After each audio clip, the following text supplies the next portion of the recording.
warehouse on Delancey Street had been empty for 6 years, and tonight it would become a tomb. Lorenzo DeLuca felt the first bullet tear through his shoulder before he heard the shot. The second one found his side, just below the ribs, and the world tilted sideways as he crashed through a rusted door into darkness.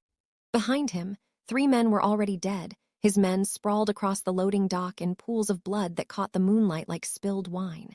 He had walked into a trap. His own cousin's trap.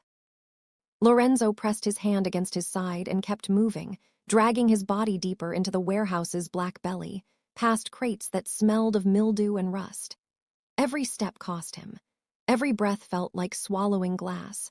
He was 36 years old, and for the first time in 2 decades, he understood that he might actually die.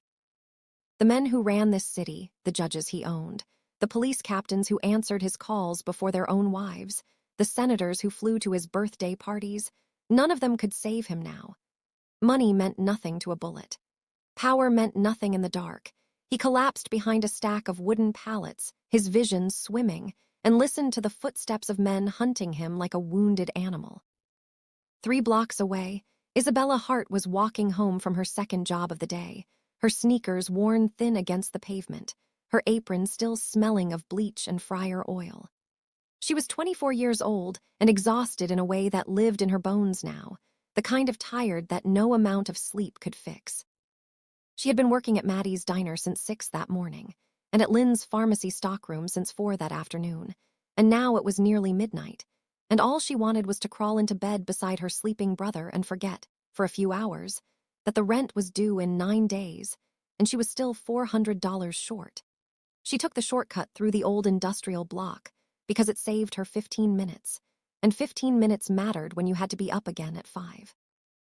That was when she heard it, a low groan, almost swallowed by the wind, coming from inside the abandoned warehouse. Isabella froze. Every instinct told her to keep walking. Her brother Eli was 12 years old and waiting for her at home, and she had promised their mother, before the cancer took her, that she would always come home, that she would never take foolish risks. But the groan came again, weaker this time, and underneath it she heard something that broke straight through her caution, a man's voice, barely a whisper, saying, "Please." She didn't remember deciding to go inside. Her feet simply moved. The man she found was bleeding out behind a stack of pallets, his expensive suit soaked through and ruined, his face pale as ash in the dim light filtering through a broken skylight. He had the kind of face that, even half dead, looked like it had never once asked anyone for help. "You need a hospital," Isabella whispered, dropping to her knees beside him. "No." His hand closed around her wrist with surprising strength. "No hospital, they'll find me there." "We'll find you." He didn't answer. His eyes, dark and glassy with pain, studied her face like he was trying to memorize it, or like he couldn't quite believe she was real. Isabella's mind raced. She had nothing, no first aid kit, no phone with enough battery, no car. But she had worked in that pharmacy stockroom long enough to know exactly where things were kept, and the stockroom was only 2 blocks away. She had a key because Mr. Lynn trusted her with the late deliveries. "Stay awake," she told the stranger, pressing her apron hard against the wound in his side. "Stay awake and don't you dare die on me." She ran. What followed was the longest night of Isabella's life. She broke into her own job's stockroom, technically breaking nothing, since she had a key, but stealing supplies all the same. Supplies she fully intended to pay for later, even though she had no idea how. Gauze. Antiseptic. Suture kits she'd watched the pharmacist use once years ago on a man who'd cut his hand on a broken window. She wasn't a nurse. She wasn't a doctor. She was a 24-year-old woman with 2 jobs and a scared little brother at home, kneeling on a filthy warehouse floor at 1 in the morning, trying to keep a stranger from bleeding to death. But she had watched enough, learned enough, survived enough to know how to keep pressure on a wound, how to clean it, how to stitch torn skin with hands that trembled but did not stop. The stranger watched her work in silence, his jaw clenched against the pain, sweat beading on his forehead. Once, when she pressed too hard against the wound in his shoulder, he let out a sound through his teeth that was almost a laugh. "Either very brave," he said, "or very stupid." "Maybe both," she said, not looking up from her work. "Hold still." "People," he murmured, "would have run." "People," Isabella said, "weren't raised by my mother." He didn't ask what that meant. He simply watched her, watched the careful concentration on her face, the way she bit her lip when the thread wouldn't cooperate, the gentleness in hands that had clearly never done this before but refused to fail anyway. By 3 a.m, the bleeding had slowed to a trickle. By 4, the stranger's breathing had steadied into something that no longer terrified her. By 5, exhaustion had finally claimed him, and he slept, really slept, not the shallow unconsciousness of blood loss, but actual rest. Isabella sat back against the cold concrete wall and allowed herself, for just a moment, to feel the fear she had been holding back all night. She didn't know this man's name. She didn't know who had shot him, or why, or whether they were still out there somewhere in the dark, hunting. All she knew was that dawn was coming, and Eli would wake up soon expecting breakfast, and she could not afford to be caught here when the sun rose and brought questions she had no good answers for. She gathered her things. She looked at the sleeping stranger one last time, at the sharp lines of his face that even in sleep looked dangerous, like something carved rather than born. On the floor beside him lay a gun unlike any she had ever seen, sleek, black, with an engraving along the barrel she didn't have time to read. She thought of the $400 she still needed for rent. She thought of the supplies she had taken from Mr. Lynn's stockroom, supplies that would need replacing before he noticed. She told herself it was payment. Fair payment for a night of saving a stranger's life. She slipped the gun into her bag, and she walked out into the gray light of almost morning, certain she would never see that man again. She had never been more wrong about anything in her life. Lorenzo woke at noon in an empty warehouse, his wounds bandaged with surprising skill, his suit ruined beyond saving. And his custom sidearm, the one piece he never let out of his sight, the one his father had given him the night he took control of the family, gone. For a long moment, he simply lay there, staring at the broken skylight above him, trying to piece together what had happened.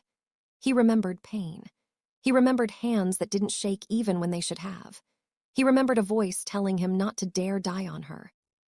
He remembered a face, soft brown eyes, dark hair falling loose from a ponytail, an expression of fierce concentration that had nothing to do with fear and everything to do with stubborn determination.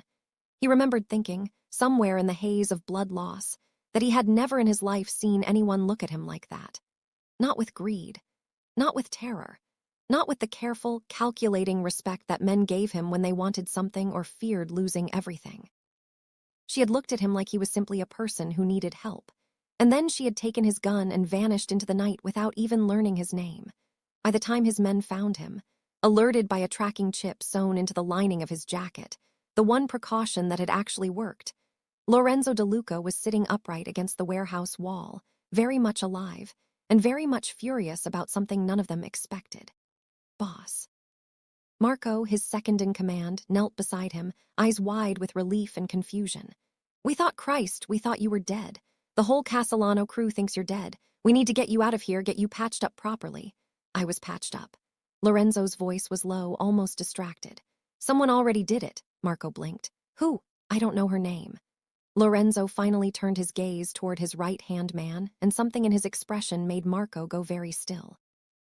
In 15 years of working for this man, Marco had seen him calm in the face of murder, unreadable in the face of betrayal, ice-cold in negotiations that decided whether men lived or died. He had never seen him look like this. Almost lost, almost human. "Find her," Lorenzo said. "Find who, boss? You just said you don't know her name." "She has dark hair, brown eyes. She works with her hands, knows medicine, or close enough to it. She was here last night and she left before dawn and she took my gun." He paused, and something flickered across his face that Marco couldn't quite name. "I want her found, quietly. I want no one to touch her, no one to frighten her. Just find her." Marco hesitated. "Boss, with respect, we've got 6 dead men on that loading dock and the Castellanos thinking they finally got you." "Shouldn't we be focused on find the woman?" Lorenzo said again, and his voice carried the particular stillness that every man in his organization had learned, over the years, never to argue with. "Everything else can wait." 3 days later, Isabella was wiping down the counter at Maddie's diner during the slow stretch before the dinner rush when a black SUV pulled up outside, sleek and silent, the kind of car that didn't belong on this side of town. She didn't think anything of it until the man walked in. He was tall, broad-shouldered, wearing a suit that probably cost more than she made in 6 months, and he sat down at the counter directly across from her with the calm, deliberate ease of someone who already knew exactly how this conversation would go. Coffee, he said. Black. Isabella poured it automatically, her waitressing instincts taking over even as something in the back of her mind prickled with unease. There was something about the way he watched her, not like a customer watching a waitress, but like a man confirming something he already suspected. Isabella Hart, he said, once she set the cup down, her hand froze on the counter. How do you know my name? My employer would like to speak with you. Don't know your employer. Thinks you might know him better than you realize. The man's eyes flicked, briefly, toward the bag hanging from the hook behind the counter, the same bag that even now held a custom pistol wrapped in an old kitchen towel at the bottom, because Isabella hadn't yet figured out how to sell it without raising questions she couldn't answer. 3 nights ago, an old warehouse on Delancey. The color drained from Isabella's face. I don't know what you're talking about, she said, too quickly. He doesn't want to hurt you, Miss Hart. The man's voice was almost gentle, which somehow made it worse. If he wanted to hurt you, you would already know it. He wants to thank you. Thank me for what? For saving his life. Isabella's mind spun back through everything she had pieced together in the days since that night. The local news report about a gang shooting near Delancey Street. 6 dead. The target unaccounted for. The whispered name that kept surfacing on the corner of every conversation in this part of the city, spoken with the particular hush reserved for things people were afraid to say too loudly. DeLuca. Oh my God, she whispered. She had nursed Lorenzo DeLuca back to health with her bare hands. She had stolen Lorenzo DeLuca's gun. She had, for one entire night, held the life of the most feared man in the city between her trembling fingers and a roll of stolen gauze. I need you to come with me, the man said. No. Isabella stepped back from the counter, her pulse hammering. No, absolutely not. I don't know anything. I didn't see anything. Tell your boss I want nothing to do with him, and he can have his gun back. I'll mail it to him. I'll leave it on a street corner. I don't care. Isabella. The man's voice sharpened just slightly. He's not asking. He's requesting. There's a difference, and you'd be wise to recognize it before you make this harder than it needs to be. Isabella's hands were shaking now, but underneath the fear was something else. A flare of stubborn anger that had carried her through every hard year of her life since her parents died. I have a little brother at home who needs me. I have 2 jobs. I don't have time to get involved in whatever world you people live in. Tell Mr. DeLuca I appreciate his gratitude, but I'd like to never see him again. Anne studied her for a long moment, something almost like respect flickering behind his careful expression. Tell him, he said. But I should warn you, Lorenzo DeLuca isn't a man who takes no for an answer. Not when something matters to him. He left a card on the counter blank, except for a phone number, and walked out into the evening without another word. Isabella stood frozen behind the counter long after the SUV pulled away, staring at that blank card like it might explode. She had no way of knowing, in that moment, that the most dangerous man in the city had just made a decision that would upend both of their lives forever. That somewhere across town, Lorenzo DeLuca was staring out the window of his penthouse, turning her stolen gun over in his hands. Already certain of one unshakable truth, he was going to find her again. And this time, he had absolutely no intention of letting her walk away. That night, after Eli was asleep and the apartment was quiet except for the hum of the second-hand refrigerator, Isabella sat at the kitchen table with the blank card in front of her, untouched. She thought about the stranger's face in the dark warehouse, pale, bleeding, terrified in a way that had nothing to do with the men hunting him and everything to do with what it meant to need help and have no one to ask. She thought about the way he'd watched her work, like he couldn't decide whether to trust the kindness or brace against it. She told herself it didn't matter. She told herself she would never see him again, that whatever world Lorenzo DeLuca lived in had nothing to do with the small, careful life she'd built for herself and Eli. She had no idea that across the city, a man who had survived 20 years of betrayal, war, and bloodshed without ever once feeling unsettled was lying awake, staring at the ceiling of his penthouse, unable to stop thinking about a woman who had saved his life and asked for nothing but a stolen pistol in return. And somewhere in the shadows neither of them could see yet, his enemies, the same men who had left him for dead in that warehouse, were already beginning to ask the same question Lorenzo's men had been sent to answer. Who is the woman who saved the devil? By the time they found their answer, it would already be too late to keep her safe. Quick favor before we continue. If this story has you hooked so far, please hit the like button and subscribe. It really helps the channel bring you more stories like this. And tell me in the comments, what city are you watching from? I love seeing where everyone is joining us from. Now, let's get back to Lorenzo and Isabella, because what happens next changes everything. Isabella didn't sleep that night. She lay in bed staring at the water stain on the ceiling that had been there since before her parents died, listening to Eli's soft breathing through the thin wall between their rooms, and turning the blank card over and over in her mind, even though she'd left it sitting on the kitchen table. By morning, she had convinced herself the man in the suit wouldn't come back. By the time she clocked in at Maddie's diner for the breakfast shift, she had almost convinced herself the whole thing had been some strange, frightening misunderstanding that would simply fade away if she ignored it long enough. She was wrong within the hour. The bell over the diner door chimed, and when Isabella looked up from the register, her stomach dropped straight through the floor. He was the only customer who had ever made the diner feel small. Lorenzo DeLuca walked in like the building belonged to him, not arrogantly, not loudly, but with the quiet, total certainty of a man who had never once entered a room and wondered whether he was welcome. He wore a charcoal suit, perfectly tailored, and moved with no trace of the wounds Isabella had spent 6 hours stitching closed 3 nights earlier. Only the faintest stiffness in his left shoulder betrayed that he'd been shot at all. He sat down at the counter. The same counter. The same stool the messenger had used. "Coffee," he said. "Black." Isabella's hands trembled as she reached for the pot, but her voice, when it came, was steadier than she expected. "We're closed for you." The sign says open. It's about to start saying closed. A faint curve touched the corner of his mouth, not quite a smile, more like the memory of one. "You stitched my shoulder without flinching. I find it hard to believe a closed sign frightens you.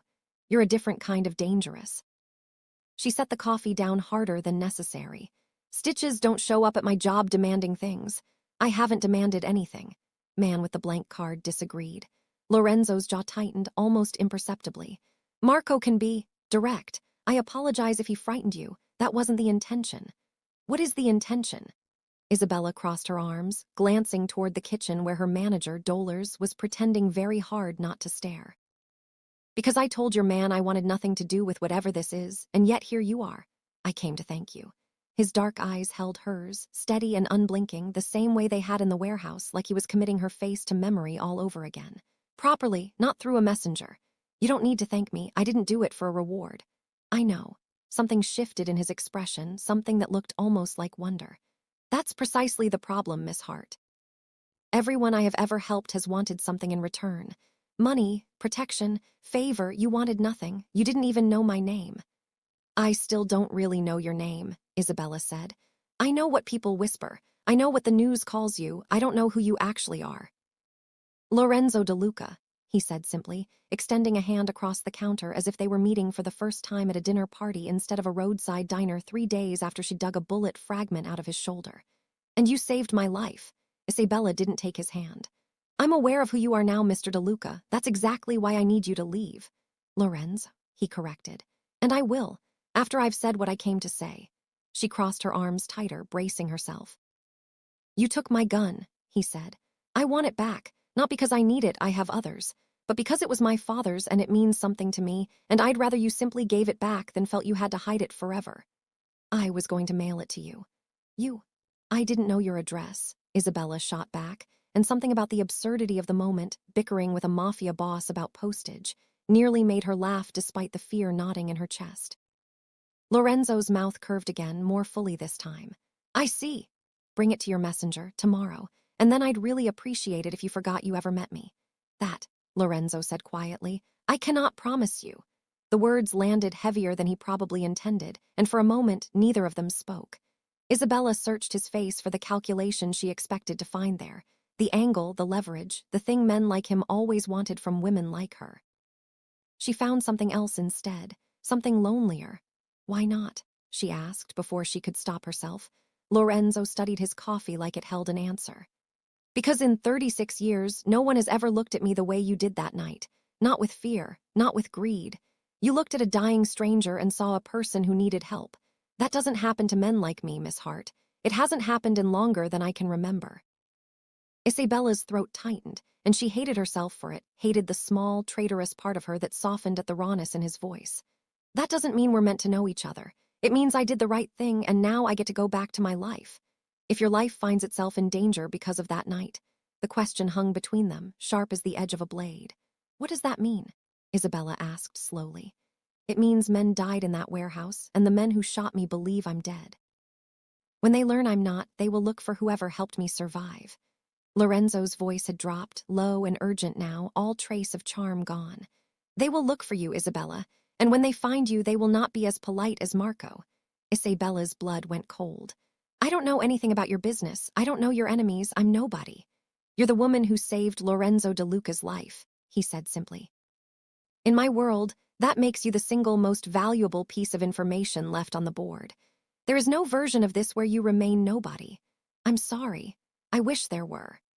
That night, Isabella walked the long way home, glancing over her shoulder more times than she could count, jumping at shadows that turned out to be nothing more than cats slipping between dumpsters.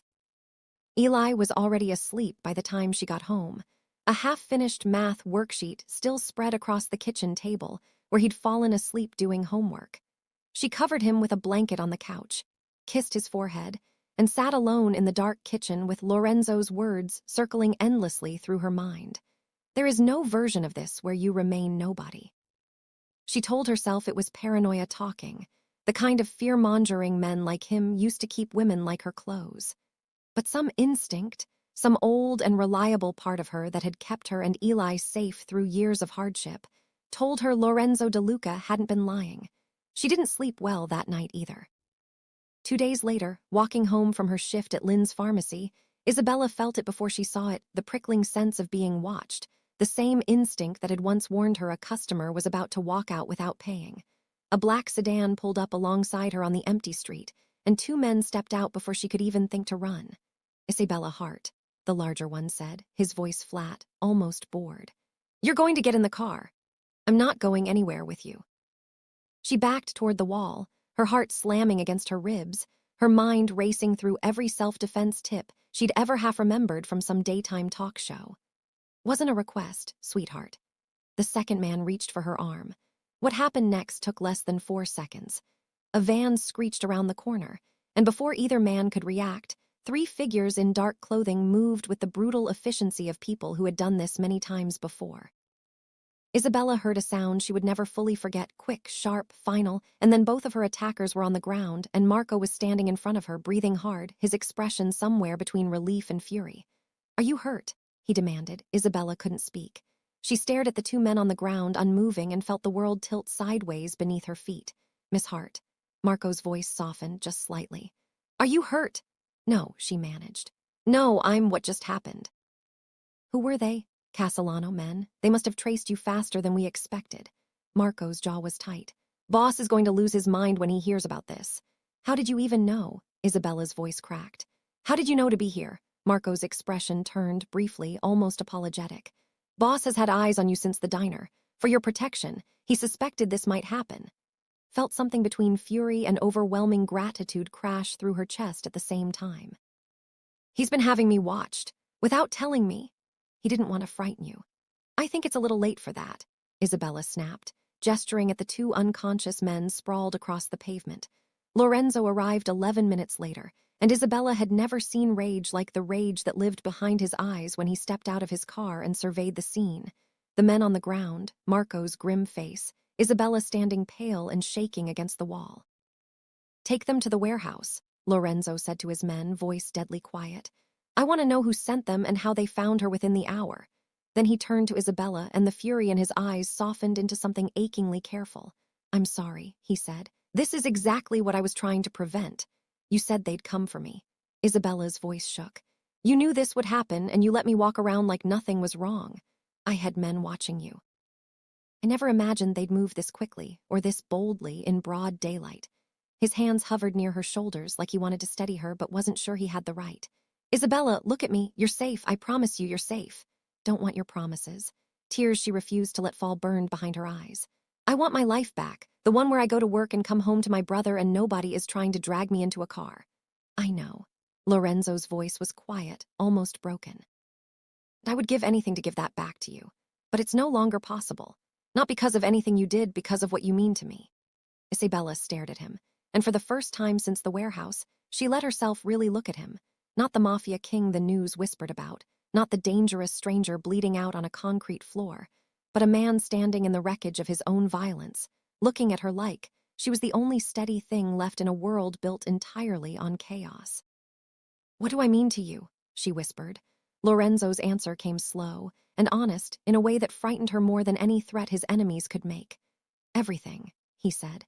"And I don't know what to do with that, because everything I love, this life eventually destroys." That night, Lorenzo posted 6 men outside Isabella's apartment building without asking her permission, and for once, she didn't have the strength left to argue. She sat at her kitchen table long after Eli fell asleep, staring at the cracked plaster on the ceiling, replaying the sound of those 2 men hitting the ground, replaying the broken honesty in Lorenzo's voice. "Everything I love, this life eventually destroys." She didn't know yet how true those words would prove to be. She didn't know that across the city, in a smoke-filled room above a shuttered nightclub, the heads of 3 rival families were already gathering, already speaking her name with cold, calculating interest. She didn't know that the Castellanos' failed attempt to grab her that afternoon hadn't been a mistake. It had been a message. A test. A way of proving that Lorenzo DeLuca, the untouchable king of the city, finally had something he could lose. And in the underworld Isabella Hart had never asked to be part of. Nothing was more dangerous than a king who had finally found his weakness. The smoke-filled room above the shuttered nightclub on Rourke Street hadn't hosted a meeting like this in over a decade. Not since the last time the 5 families of the city had gathered to decide whether Lorenzo DeLuca lived or died. Vincent Castellano sat at the head of the table, his scarred knuckles drumming an impatient rhythm against the wood. Beside him sat representatives of the Morty and Russo families, men who had spent years resenting DeLuca's dominance, men who had watched him swallow territory, contracts, and respect that should have belonged to them. "Warehouse hit failed," Vincent said. "He's alive, and worse, he's distracted." "Distracted how?" asked Russo, leaning forward. "There's a woman." Vincent's mouth curled into something that wasn't quite a smile. "A waitress. She patched him up after we left him for dead. He's had half his organization protecting her for the past week instead of rebuilding his defenses." Morty's eyes lit with sudden interest. "DeLuca has a weakness." "DeLuca," Vincent said slowly, savoring the words, "has fallen in love." Room went quiet, and in that quiet a plan began to take shape, one built not on bullets or warehouses, but on the simplest, oldest weapon in their world. Take what a man loves. Watch him burn the world down trying to get it back. Bury him in the ashes. Isabella noticed the extra car outside the diner before she noticed anything else was wrong. And by the time she registered the wrongness of it, it was already too late. She had just finished her shift, exhausted in the particular way that came from forcing herself through ordinary tasks while terror simmered constantly beneath the surface. The past week had transformed her entire life. Guards outside her apartment, a driver insisting on taking her to and from work, Eli asking too many questions she didn't have safe answers for. She missed the simplicity of being nobody. She was 3 steps from the diner's back door when a hand closed over her mouth. Everything after that came in fractured pieces. The smell of chloroform, the rough grip dragging her into a van, the muffled sound of her own screams swallowed by gloved fingers. She fought, clawing and kicking with everything she had, but there were too many of them, and the world went dark before she could land a single blow that mattered. Lorenzo was in the middle of a meeting with his lawyers when Marco burst through the door, his face the color of ash. "They took her," Marco said. "Outside the diner, 20 minutes ago. The men I had posted there, they're dead, boss, all 3 of them." Room went absolutely silent. Lorenzo rose from his chair slowly, and every man present, lawyers, accountants, soldiers alike, instinctively stepped back, as though some invisible storm had just entered the room. "Who?" Lorenzo said, his voice terrifyingly calm. "Took her. Castellano's men. We found one of their rings at the scene. Looked deliberate, like they wanted us to know." Lorenzo's hands curled into fists at his sides, and for one long, dangerous moment, he said nothing at all. When he finally spoke, his voice had dropped into something cold and absolute, a register none of his men had heard in years. "Clear my schedule," he said. "Cancel everything. Call every family I've ever had leverage over. Call in every favor I have ever been owed in this city. I want every soldier, every informant, every cop on my payroll working on exactly one thing. Boss, I am going to burn Vincent Castellano's entire organization to the ground, Lorenzo said, and I am going to do it before sunrise. Isabella woke up in a cold, windowless room, her wrists bound to a metal chair, her head pounding from whatever they'd used to knock her out. Across the room, Vincent Castellano sat watching her with the patient, predatory calm of a man who had already won. Miss Hart, he said pleasantly, I've heard so much about you. Where am I? Somewhere DeLuca will never find in time. Vincent rose, circling her slowly. You're a smart girl. I imagine you've already figured out why you're here. You want to use me against him. I want to end him, Vincent corrected. You're simply the instrument, nothing personal, you understand. Business has rules, and DeLuca broke them years ago by being better at this than the rest of us. It's long past time someone corrected that. Isabella's pulse hammered, but underneath the fear, the same stubborn anger that had carried her through every hard year of her life rose to meet him. He's not going to come for me. He's smarter than that. Vincent laughed, a short, ugly sound. Sweetheart, he's already coming. My men in his organization tell me he canceled every meeting on his calendar the moment he learned you were gone. He's not smart right now. He's in love. And love makes even the most dangerous men into fools. He leaned down close to her face, his breath sour with whiskey. When he arrives to save you, Vincent murmured, I'm going to let him watch you die before I kill him too. What followed over the next 6 hours was, by the time it was finished, the single bloodiest night the city had seen in a decade. Though almost none of it made the morning news, scrubbed clean by men on Lorenzo's payroll before sunrise could expose the full scope of what had happened. Lorenzo moved through the underworld like something elemental, something that didn't negotiate or hesitate. 3 Castellano safe houses fell within the first 2 hours, their occupants either dead or talking, desperate to give up anything that might save their lives. A rust-wound shipping warehouse, the one place Vincent had foolishly trusted to store a portion of his arsenal, burned to the ground by 4 in the morning, an unmistakable message to anyone foolish enough to consider helping Castellano further. Marco, coordinating from the command center Lorenzo had set up in an unmarked office downtown, watched his boss work with something between awe and fear. He had seen Lorenzo DeLuca dismantle rivals before, methodically, coldly, over months of careful strategy. He had never seen him do it in a single night, driven by something far more dangerous than ambition. By 5 in the morning, they had a location. A processing plant on the edge of the industrial district, owned by a Castellano shell company, guarded by what remained of Vincent's diminishing, terrified forces. Lorenzo loaded his weapon, not the gun his father had given him, the one Isabella had once stolen and since returned, but he carried that one too, holstered against his ribs like a promise, and looked at Marco with an expression that brooked no argument. Go in alone. That's suicide. I go in alone, Lorenzo repeated. Vincent wants to watch me suffer before he kills me. I intend to let him believe that's exactly what's happening, right up until it isn't. Isabella had stopped counting the hours by the time the building's lights flickered, and the sound of gunfire erupted somewhere beyond the walls of her cell. Vincent's calm finally cracked. He paced, barking orders into a radio that returned only static and panic, his men's voices crackling through reports of explosions, of bodies, of a man moving through the building like something out of a nightmare. He's not supposed to be able to do this alone, Vincent muttered, almost to himself. The door to the room burst open, and Lorenzo DeLuca stood in the threshold, blood on his hands that wasn't his own, his eyes locking onto Isabella with a desperate, drowning relief that broke through every careful mask he had ever built. Isabella.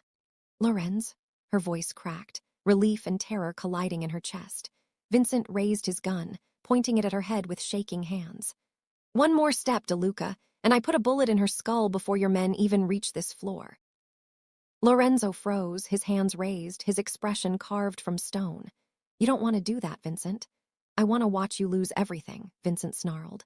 Just like you took everything from me, my territory, my contracts, my respect. Now I take the one thing that ever made you human and I let you live with that for the rest of your miserable life. Then take me instead. Lorenzo's voice was steady, almost gentle, his eyes never leaving Isabella's face. She's innocent in this. She's a waitress who made the mistake of having a kind heart. This is between you and me. It always has been. Lorenzo, no. Isabella's voice broke. It's all right, Lorenzo said softly, not looking away from her. I told you once that everything I love, this life eventually destroys. I refuse to let that be true tonight. Vincent's gun wavered, his calculation visibly shifting, greed and hatred warring behind his eyes. And in that single half-second of hesitation, the gap between his fury and his control, Lorenzo moved. It happened too fast for Isabella to fully process.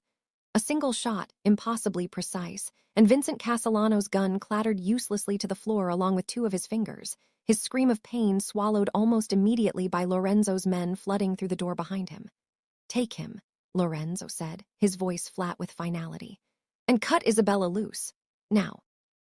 Ropes fell away from her wrists, and Isabella was in Lorenzo's arms before she fully registered moving, her whole body shaking with the release of hours of terror finally breaking free. You came, she whispered against his chest. I will always come. His hand cradled the back of her head, his voice rough with emotion he didn't try to hide. Isabella, I need you to understand something. I love you. I have loved you since the moment you looked at a dying stranger and chose kindness over fear. I will burn every empire in this city to ash before I let anyone take you from me again.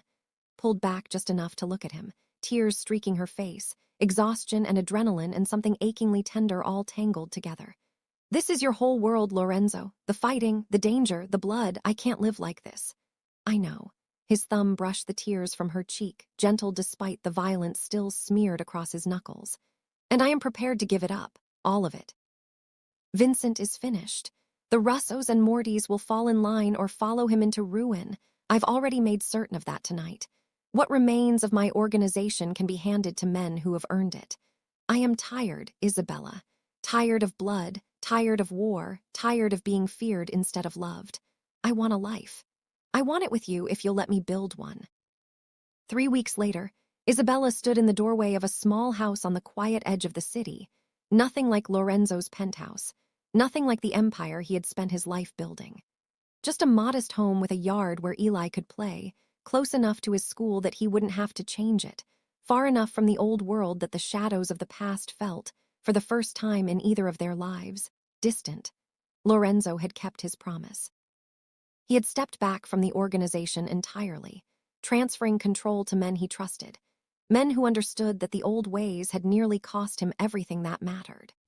He had given interviews about expanding his legitimate investment firm, about stepping back from public life to focus on family, interviews that made the news skeptical, but made the underworld understand, with absolute clarity, that Lorenzo DeLuca had chosen to walk away from his own legend. It wasn't a perfect ending. There were still nights Isabella woke from nightmares of that cold processing plant room, still moments when she caught Lorenzo's eyes scanning a room out of old habit, checking exits, counting threats that no longer existed. Healing, she had learned, didn't happen all at once. It happened in small, ordinary moments. Eli teaching Lorenzo how to throw a baseball badly in the backyard, Lorenzo learning to cook simple meals, because Isabella refused to let him hire a chef for a house that small. The two of them falling asleep on the couch some nights simply because peace, real peace, was still new enough to feel like something worth staying awake to enjoy. The lesson Isabella carried from that whole terrifying, impossible year was simple, and she told it to Eli one evening as they sat on the porch watching the sun go down. Kindness doesn't always feel safe, she said. Sometimes it asks everything of you, but it's the only thing strong enough to change a person who's forgotten how to be anything but feared. Lee considered this with the particular seriousness of a 12-year-old. So you saved him because you're nice. I saved him because it was right, Isabella said. Whether he was good or bad, whether it was safe or not. That's what kindness is supposed to be, not a reward you give people who deserve it, but a choice you make even when it costs you something. Inside the house, Lorenzo watched them through the window, a man who had once ruled an empire built on fear, now building something far smaller and far more precious. A life with the one person who had ever looked at him and seen something worth saving. He had given up everything he once was. He had never felt more like himself.